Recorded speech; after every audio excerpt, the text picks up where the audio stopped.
बोलो जयकारा बोल मेरे श्री गुरु महाराज की जय। सभी गुरुमुख प्रेमियों से सप्रेम जय सच्चिदानंद। ऊंची है किस्मत हम सब की, ऊंची है किस्मत हम सब गुरुमुखों की, श्री आनंदपुर दरबार मिला।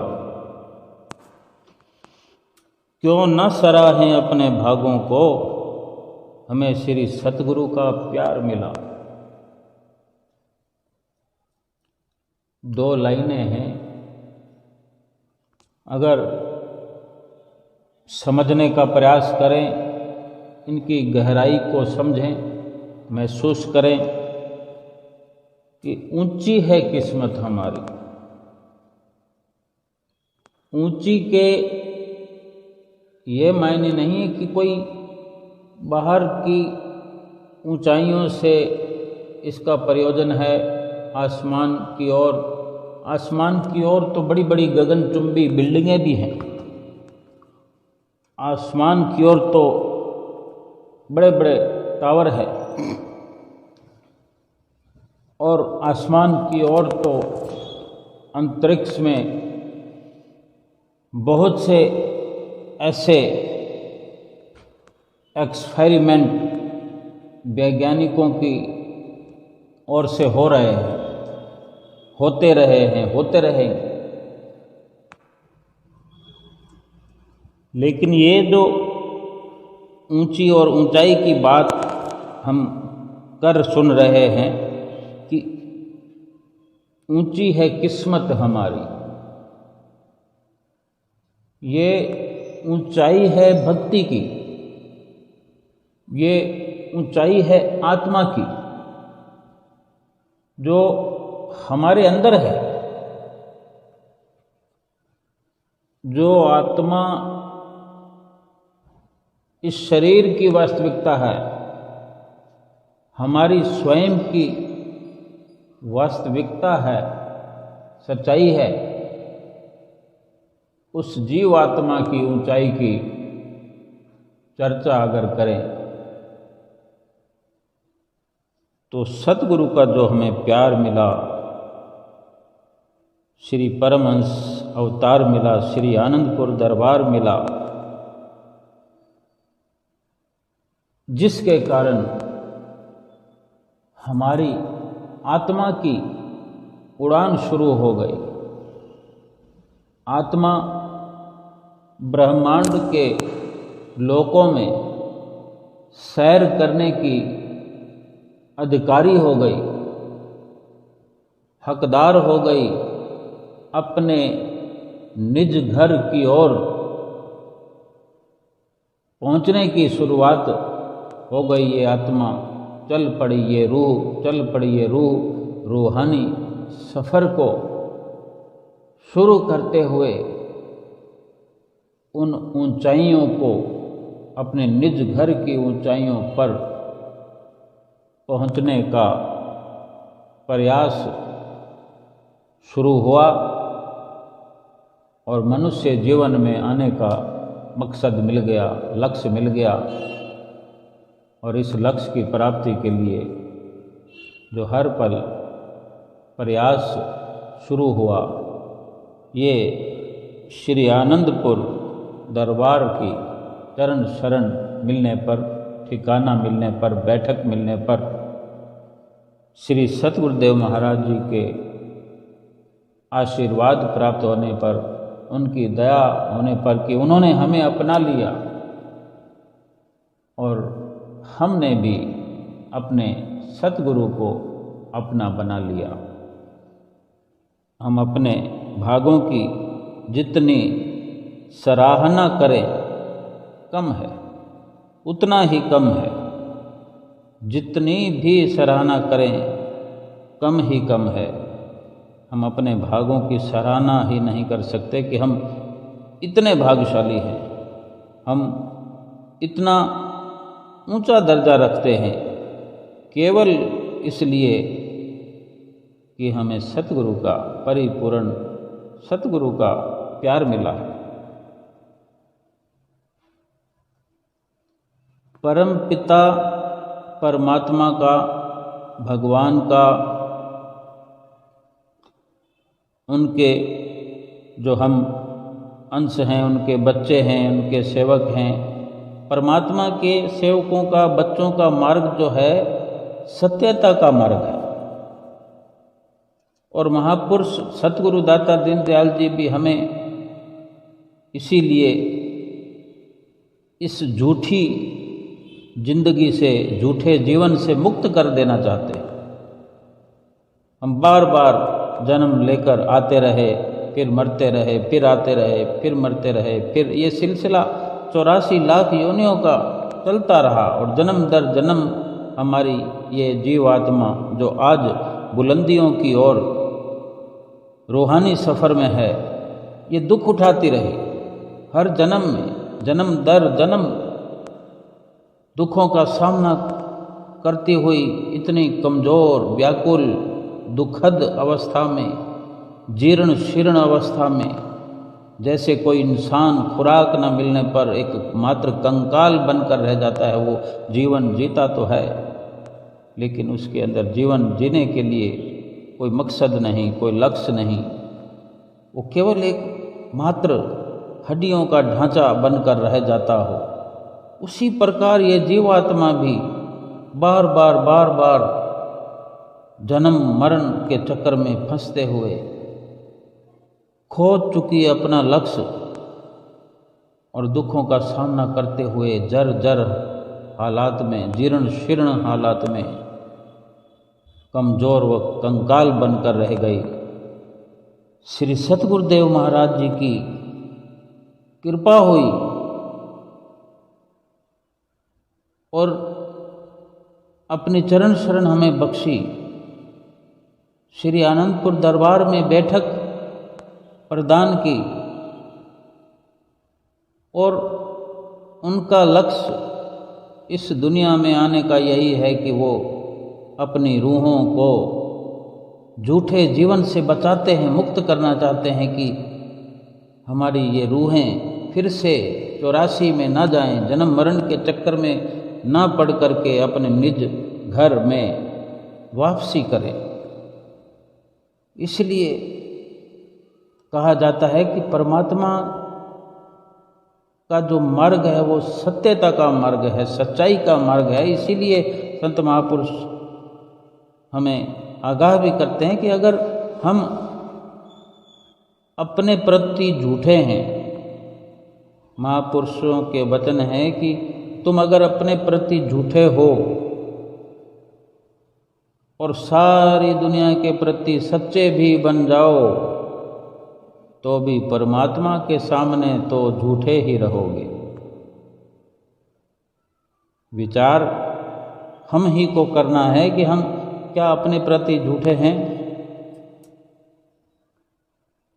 क्या हम सच्चाई का सामना कर पा रहे हैं, सच्चाई के रास्ते पर चल पा रहे हैं, हमारा सफ़र सच्चाई की ओर है, वास्तविकता की ओर है।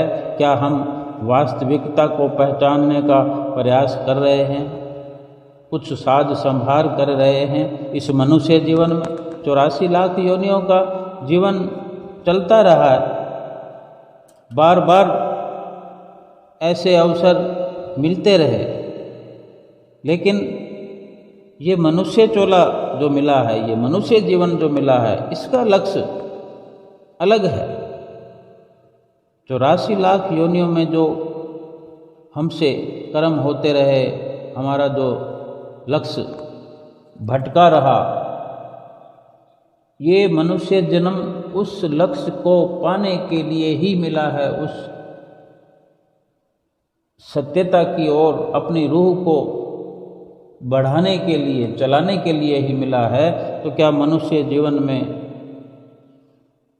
कोई साज संभार हम कर रहे हैं? हम अपने प्रति अगर सच्चे नहीं हैं और सारी दुनिया के प्रति सच्चे बने रहें, सारी दुनिया की पूजा करते रहें, सारी दुनिया का खैर मकदम करते रहें,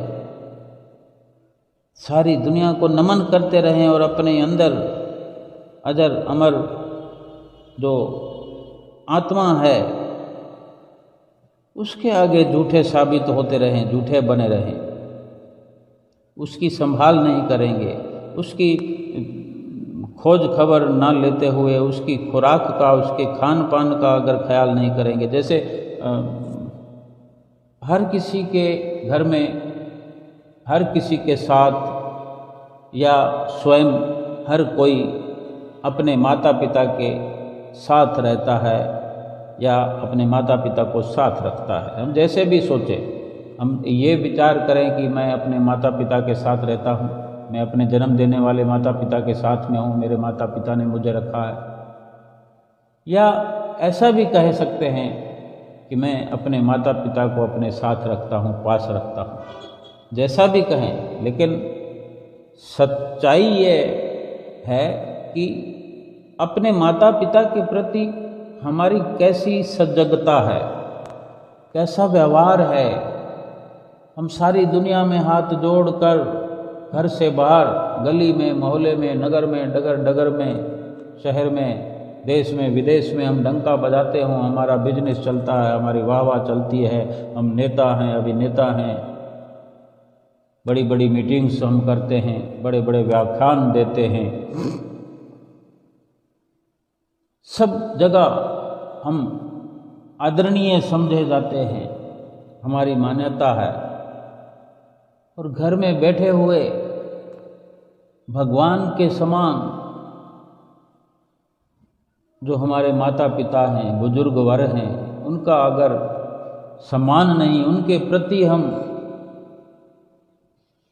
सच्चे नहीं हैं, उनके आगे हमारा नमन नहीं है और वो हमें आदर की निगाह से नहीं देखते, वो हमारा सम्मान नहीं कर पाते क्योंकि हम उनका सम्मान नहीं करते, उनके प्रति हम खरे नहीं उतरे, बाहर लंगर चलाते हैं और माता पिता को अगर हम ना पूछें कि माता आपने खाना खाया, पिताश्री आपने खाया कुछ, या आप कुछ खाने की आपको ज़रूरत है, सोते वक्त पूछें कि कोई इच्छा हो तो बताओ। सुबह उठने पर उनको एक नज़र निहारें, उनके आगे से गुजर जाएं, उनके आसपास बैठ जाएं, या उनका पल दो पल का साथ करें और इसी प्रकार दिन में समय समय पर उनकी नज़दीकी हासिल करें या उनको अपनी नज़दीकी हासिल कराएं। तो ये सोने पर सुहागा हो जाएगा कि हम घर से सम्मानित हैं और घर में अपने बड़े बुजुर्गों का, माता पिता का सम्मान करते हैं और सम्मान पाते हैं। फिर चाहे संसार भर में, दुनिया भर में हम सामाजिक तौर पर जो भी हम सम्मान करते हों, सम्मान पाते हों, उसमें फिर झूठी व्यवस्था समाप्त हो जाएगी, क्योंकि माता पिता का जो प्यार है, माता पिता की जो नज़दीकी है, माता पिता के जो भाव हम समझने लगते हैं या माता पिता को अपने भावों द्वारा प्रसन्न करते रहते हैं, हमारा दिल साफ हुआ रहता है। भले ही ये सांसारिक जीवन है, संतों महापुरुषों के नज़रिए से सांसारिक जीवन और आध्यात्मिक जीवन में बहुत बड़ा फर्क होता है, लेकिन कहीं ना कहीं सांसारिक जीवन से मिली हुई सीख, सांसारिक जीवन के अंदर बनाए हुए अच्छे सुंदर नियम हमें आध्यात्मिक जीवन में, भक्ति के मार्ग में बहुत ऊंची बुलंदियों तक ले जाते हैं, हमारी रूह की पहचान तक करा देते हैं। सर्वप्रथम हम स्वयं विचार करें कि हमें सतगुरु की शरण जो मिली, हम तो संसार में ही हैं, संसारिक ही हैं, सतगुरु की शरण मिली तो सतगुरु हमें जो भी वचन फरमाते हैं वो हमारी घर से शुरुआत करते हैं। अभी 2 दिन 3 दिन पूर्व ही श्री गुरु महाराज जी श्री प्रयाग धाम में हैं, तो एक लगभग 50-55 साल का व्यक्ति जो आज भी बेटा है अपनी माँ का, क्योंकि जिसकी माता का हाथ अपने बेटे के सर पर हो, जिसका साथ अपने बेटे के साथ हो, वो सौभाग्यशाली है, आज तक सौभाग्यशाली बना हुआ है कि जो अभी भी माता की छत्र छाया में रह रहा है और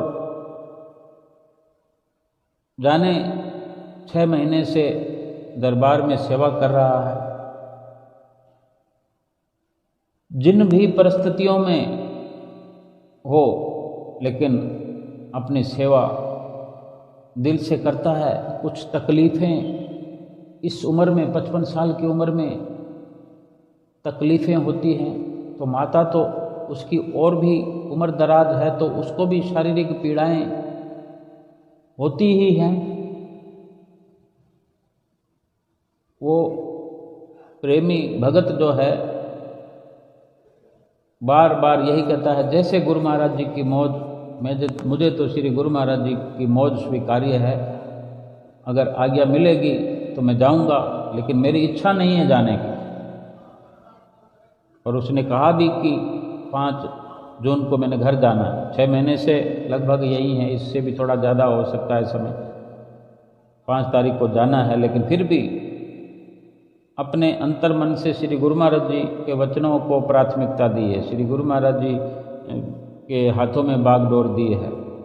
अब माँ और बेटा, वृद्ध माता और बेटा श्री गुरु महाराज जी के सामने जब माथा टेक रहे हैं तो माता आज्ञा मांगती है कि मुझे घर जाना है और बेटा भी मेरे साथ जाएगा। तो बेटा सिर हिलाता है, इतनी उम्र में भी देखो माँ से प्यार करता है।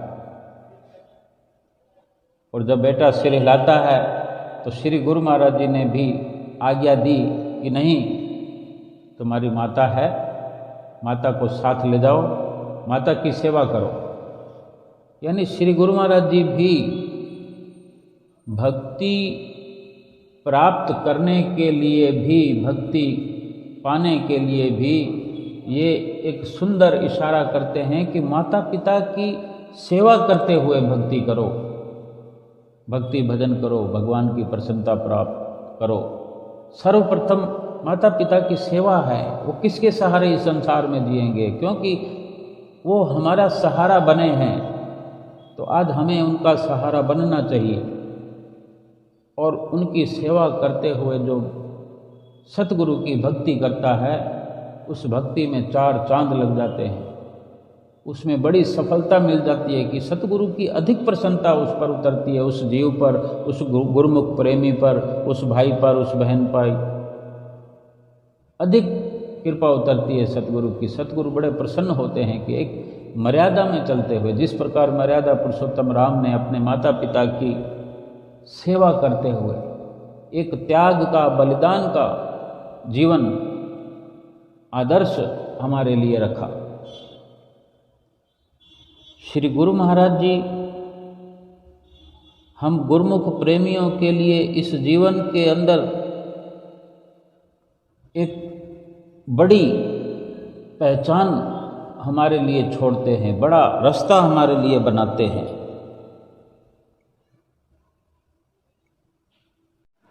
श्री गुरु महाराज जी तो यही चाहते हैं, और क्यों ना चाहें कि हम जो कि उन्हीं की रूहें हैं,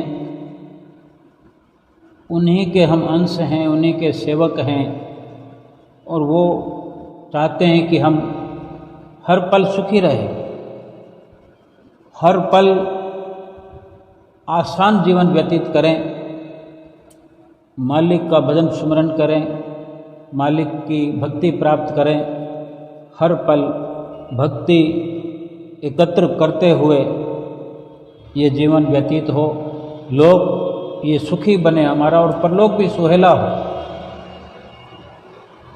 अगर सतगुरु हमें सुखी बनाना चाहते हैं तो हमारे लिए ये हम पर उनका उपकार है, उनकी असीम कृपा है, और उसी असीम कृपा से लाभ प्राप्त करते हुए हमें अपना अमली जीवन बनाना चाहिए, अमली जीवन व्यतीत करना चाहिए।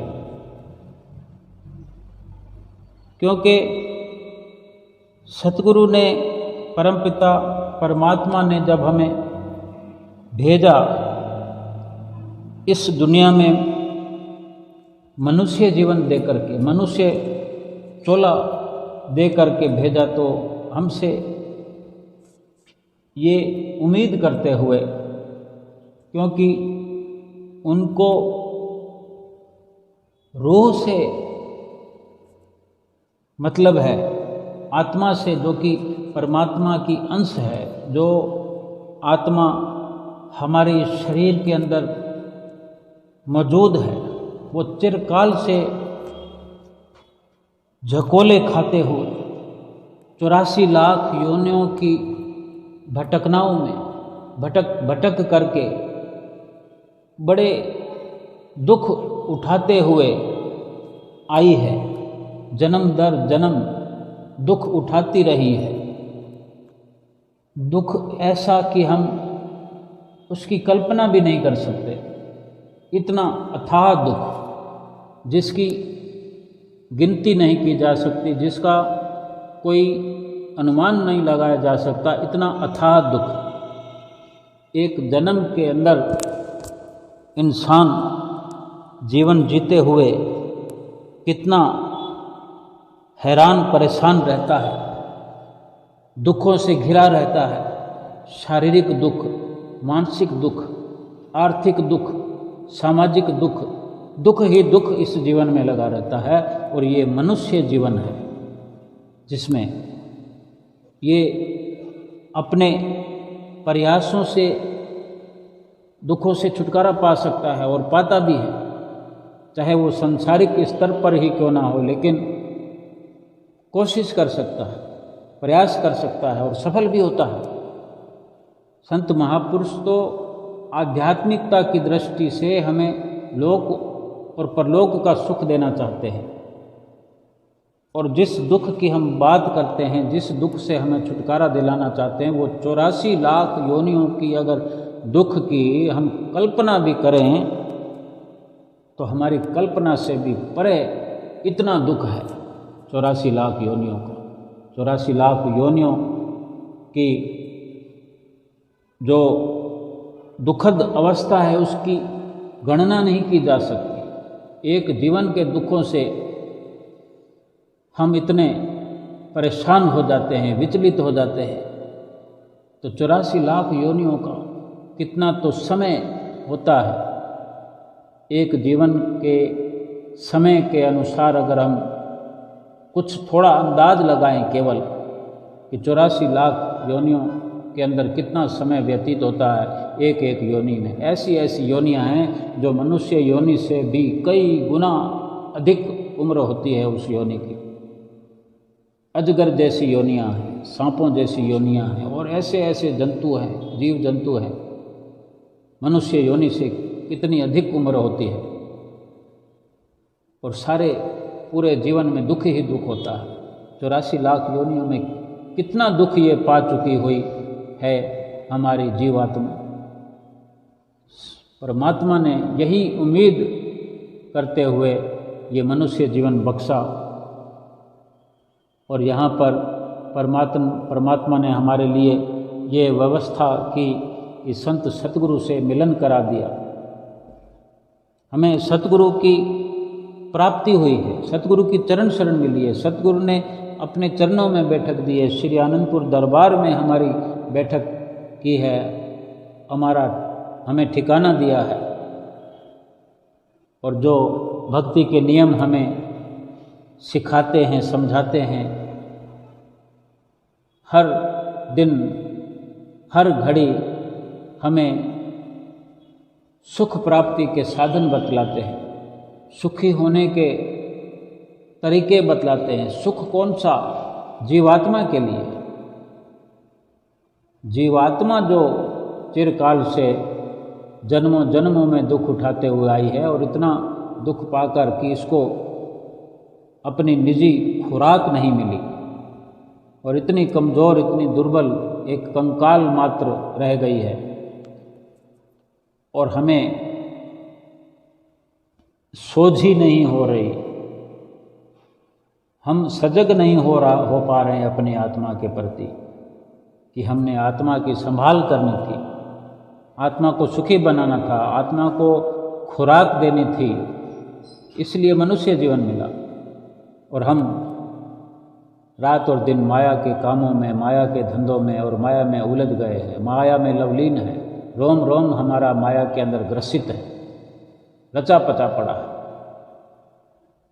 और फिर से 84 लाख योनियों का दुख इस जीवात्मा को मिल जाए, ये सतगुरु नहीं चाहते।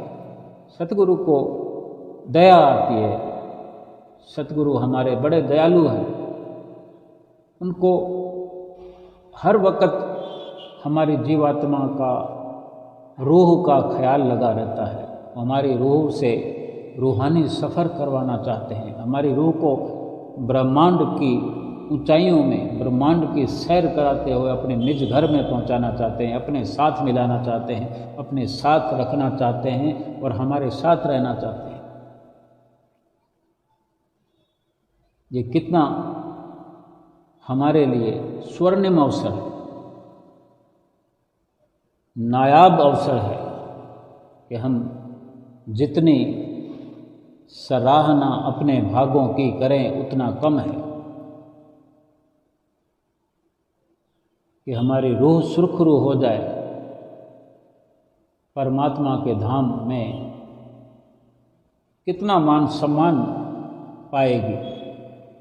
84 लाख योनियों से आज़ाद हो जाएगी, हमेशा हमेशा के लिए इन दुखों से छुटकारा हो जाएगा। ये सतगुरु का हम पर उपकार नहीं है तो क्या है। सतगुरु यही चाहते हैं हमसे कि परमात्मा जब हमसे ये उम्मीद करते हैं और हमसे पूछा जाए कि जिस कारण से या जिस प्रकार से तुम्हें जीवन जीने के लिए भेजा गया, क्या तुमने उस प्रकार से, उस तरह से जीवन को जिया? क्या जवाब है हमारे पास?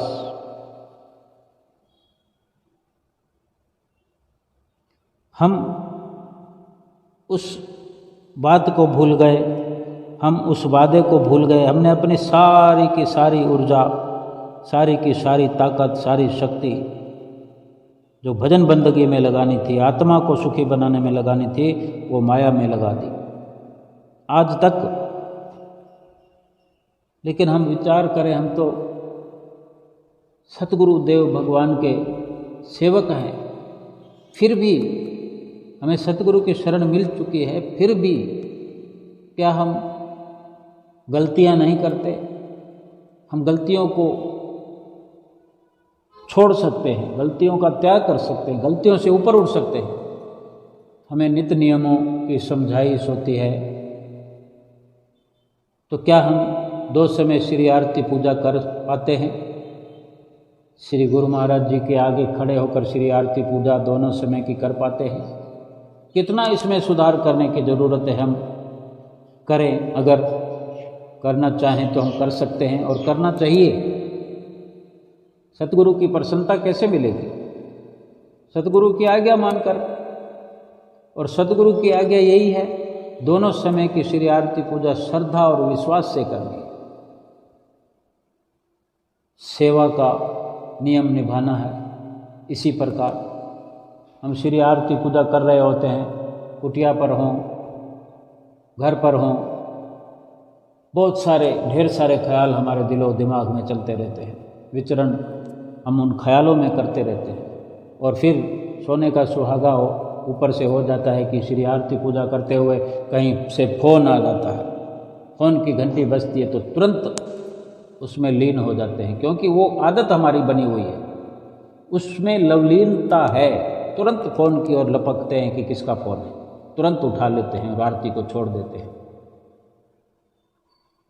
जो उस वक़्त निमग्न रह पाए तो क्या बात है,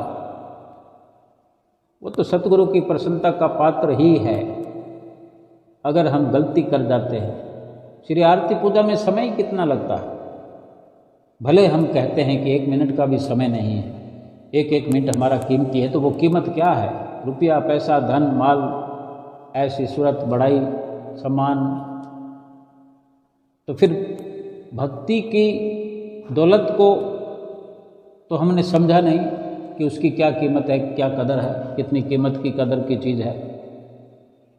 यही तो सतगुरु के वचन होते हैं कि नित्य नियमों की पालना श्रद्धा से करनी है। हमें चाहिए कि अव्वल तो ये होना चाहिए कि श्री आरती पूजा से पहले ही फ़ोन को बंद कर देना चाहिए, स्विच ऑफ कर देना चाहिए। 20-25 मिनट लगते हैं श्री आरती पूजा में, आधा घंटा लगा लो, और जल्दी अगर करें तो 15 मिनट में भी हो जाती है, 17 मिनट में भी हो जाती है। जो भी अपना पैमाना बनाए, कम से कम अपना निर्धारित किया हुआ समय तो श्रद्धा से हमको देना चाहिए। वो समय जो हमने निर्धारित किया है कि हमने श्री आरती पूजा को 20 मिनट में ख़त्म करना है, तो कम से कम उस वक़्त में हम कुछ भी अटेंड ना करें। और ऐसा हम कर सकते हैं। समय कीमती तो तभी कहा जाएगा जब कीमत की वस्तु प्राप्त की जाएगी। उस समय में, कीमती समय में कीमती वस्तु अगर प्राप्त की जाएगी, कीमती समय तभी कहा जा सकता है। मिट्टी और कंकड़ पत्थर इकट्ठा करने में समय कीमती समय लेके कैसे लग जाएगा? जिस कीमती वस्तु के बदले में कुछ ऐसा नजराना मिले कि रूह सुरखरू हो जाए, हमारा जन्म सफल हो जाए, लोक परलोक समर हो जाए, कीमती वस्तु तो वो है, या कि वो है जो हमने अपनी समझ से, जहाँ हमने अपना समय लगा रखा है या लगाए रखते हैं।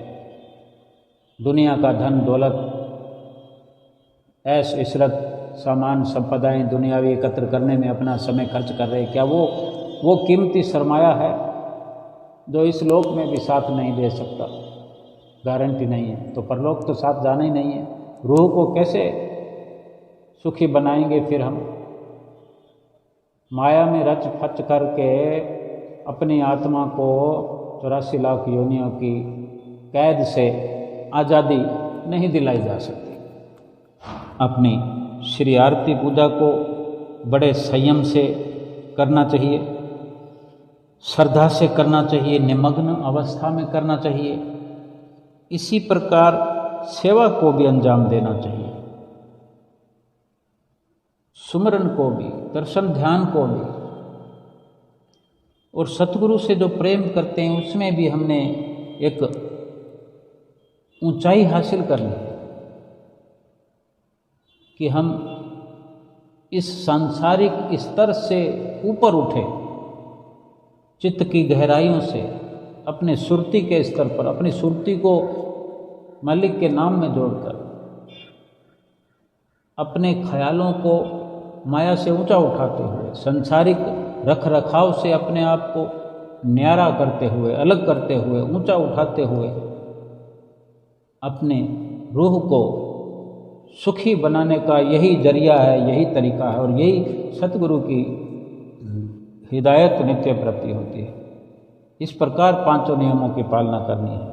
और जो 2 घंटे भजन अभ्यास हमें नित्य प्रति करने के लिए आज्ञा दी जाती है, आज भी आज्ञा फरमाई, कल भी आज्ञा हमने सुनी। हर दिन श्री गुरु महाराज जी की तरफ से ये फरमान होता है, और हर जगह होता है, हर स्थान पर होता है, हर शहर में, हर आश्रम पर होता है। जहाँ भी श्री परमहंस अद्वैत मत के शाश्वत ज्योतिष स्तंभ, जहाँ जहाँ श्री परमहंसों की प्रतिमाएं विराजमान हैं, स्वरूप विराजमान है, वहाँ नित्य प्रति जो सत्संग होता है, पोथी पढ़कर होता हो, संतों महात्माओं के मुख से होता हो, नित्य प्रति ये फरमान जारी होता है कि 5 नियमों की पालना नित्य प्रति करना है। हम जो भी कर चुके, लेकिन महापुरुष फरमाते हैं कि आज अभी इस सत्य को स्वीकार कर लो। क्या? कि हम इस प्रकार से अपने अंदर से संकल्प करें, श्री गुरु महाराज जी से प्रार्थना करें कि मैं कुछ नहीं जानता, ये मुझसे अब तक असीम गलतियां होती रही हैं, लगातार बार बार होती रही हैं, लेकिन मैं अभी आपकी शरण में आने को व्याकुल हूँ, लालायित हूँ। मैं संसार से वैराग रखते हुए, संसार से किनारा करते हुए मैं आपकी नज़दीकी में आना चाहता हूँ। ये दिल से ऐसा संकल्प हमसे हो जाए तो समझ लो हमारा पहला कदम परमात्मा की तरफ शुरू हो गया। पहला कदम उठते ही यात्रा की शुरुआत हो जाती है। यूं समझ लो कि आधी सफलता मिल गई। ये विचार करें कि मैंने दुनिया का दिया हुआ, दुनिया से प्राप्त किया हुआ कचरा, कूड़ा करकट अपने अंदर भर रखा था। यानी अब सोच लग रहे हैं कि जिसको हमने आज कूड़ा करकट समझ लिया, और कूड़ा करकट जहाँ समझ लिया जाता है फिर उसको बाहर निकालने की एक मुहिम चल जाती है। हम जहाँ रहते हैं, बैठते हैं, वहाँ पर कूड़ा करकट स्वीकार्य नहीं होता हम उसको बाहर निकाल कर ही चैन लेते हैं। और इसी प्रकार हम ये महसूस करें कि हमने अपने अंदर कूड़ा करकट भर रखा था, संसार की मोह मायावी सामानों का, रिश्तों का, जो भी है, लेकिन अब उससे किनारा हम करना चाहते हैं। ऐसा सोचते ही हम निर्दोष बालक की तरह, बच्चे की तरह पाक साफ हो जाएंगे। संस्कारों विकारों को किनारा देते ही, बाहर निकालते ही हम निर्मल पाक साफ हो जाएंगे। श्री गुरु महाराज जी तो हमारा हाथ पकड़े हुए हैं, पकड़ने के लिए तैयार हैं। हम ही बार बार छुड़ाने का प्रयास करते रहते हैं और मोह माया में जाते रहते हैं। इस प्रकार अपनी रूह को पाक साफ करते हुए, मन को निर्मल करते हुए, सतगुरु का हाथ, सतगुरु को अपना हाथ पकड़ाते हुए तटस्थ हो जाए कि सतगुरु हम पर हर वक्त, हर पल कृपा बनाए रखें। अपना वृद्ध हाथ अपने कर कमल हमारे सिर पर बनाए रखें, क्योंकि उन्हीं की छत्र छाया में, उन्हीं के आश्रय, उन्हीं से आशीर्वाद प्राप्त करते हुए हम मुमकिन तौर पर ये सफलता प्राप्त कर सकते हैं, सुखद जीवन की शुरुआत कर सकते हैं और सुखद जीवन बना सकते हैं। और जो इस जीवन की सफलता है उसे प्राप्त करते हैं। जीवन की सफलता यही है, केवल और केवल इस जीवात्मा को 84 लाख योनियों की कैद से छुटकारा दिलाना। एक बार ही तो दिलाना है। एक बार छुटकारा मिल जाए तो ये जीवात्मा अपने अंशी परमात्मा से मिल जाएगी, अपने निज घर में पहुंच जाएगी। अगर कोई व्यक्ति बाहर कहीं भटक जाए और अशांत परेशान हो जाए, भटक रहा हो और कहीं से उसको मार्ग दिखाने वाला मिल जाए, रास्ता दिखाने वाला मिल जाए, तो एक बार उसको अपने घर में पहुंच जाने की देर है। एक बार अपने घर पहुंच जाए फिर सारे दुख दूर हो जाते हैं, सारी भटकना खत्म हो जाती है। ये जीवात्मा भी जो चिरकाल से 84 लाख योनियों में भटक रही है, भटक कर दुख उठा रही है, एक बार अपने निज घर में पहुंच जाए, सारे 84 लाख योनियों का दुख पूर्ण तौर पर समाप्त हो जाएगा। और जब अपने निज घर में पहुंच जाएगी तो फिर भटकना कैसे, फिर 84 लाख योनियां कैसी, फिर दुख कैसे। सुख स्वरूप तो स्वयं जीवात्मा है ही, लेकिन भटक जाने के कारण सुखों से वंचित है। अपने निज घर से दूरी होने पर, निज घर का रास्ता भूल जाने के कारण रास्ते में माया के भुलेखे में आकर, माया के पंजे में फंस करके बार बार लगातार जन्म दर जन्म योनियों में जाकर के दुख उठा रही है। इस प्रकार इस कदर दुख उठाते हुए हैरान परेशान और इतनी कमज़ोर अवस्था में आ चुकी है, इतना दुख उठाते हुए और खुराक ना मिलने का कारण, मालिक के भजन सुमरन की खुराक ना मिलने के कारण कंकाल मात्र रह गई है। और अगर इसको वही खुराक जो इसकी है, मालिक का सुमरन, मालिक का भजन कीर्तन सत्संग, श्री आरती पूजा सेवा सुमरन दर्शन ध्यान नित्य प्रति ये मिलना शुरू हो जाए तो धीरे धीरे देखते ही ये जीवात्मा हष्ट पुष्ट होकर ताकतवर बनकर, इतनी ताकतवर बनकर माया के पंजे से निकल जाएगी। फिर इसी दुनिया में रहते हुए जो कि ये जीवात्मा इस शरीर के द्वारा दुख उठा रही थी, फिर ये मजबूत होकर ताकतवर होकर मालिक के भजन सुमरन की खुराक प्राप्त करके फिर इसी जीवन में, इसी संसार में रहते हुए, इसी माया के साथ रहते हुए भी माया का असर इस पर नहीं होने पाएगा, क्योंकि भक्ति का रंग चढ़ जाने से, भक्ति का पक्का रंग चढ़ जाने से फिर इस पर माया का असर किसी भी प्रकार से हावी नहीं हो सकता। माया के दुख इस पर कभी भी अपना प्रभाव नहीं डाल सकते। फिर माया का जो मन लुभावन चेहरा है उसकी असलियत सामने आ जाती है, समझ आ जाती है कि इस जीवन का लक्ष्य केवल और केवल सतगुरु की प्राप्ति, और सतगुरु की प्राप्ति हो जाने पर उनसे नाम की दीक्षा लेकर के उस नाम और सिमरन का भजन, उस नाम का भजन और सिमरन करते हुए जीवन को व्यतीत करना, हर पल हर घड़ी सत्यता की राह पर चलते हुए, सच्चाई के रास्ते पर चलते हुए, सत्यता को स्वीकार करते हुए, और फिर झूठे संसार से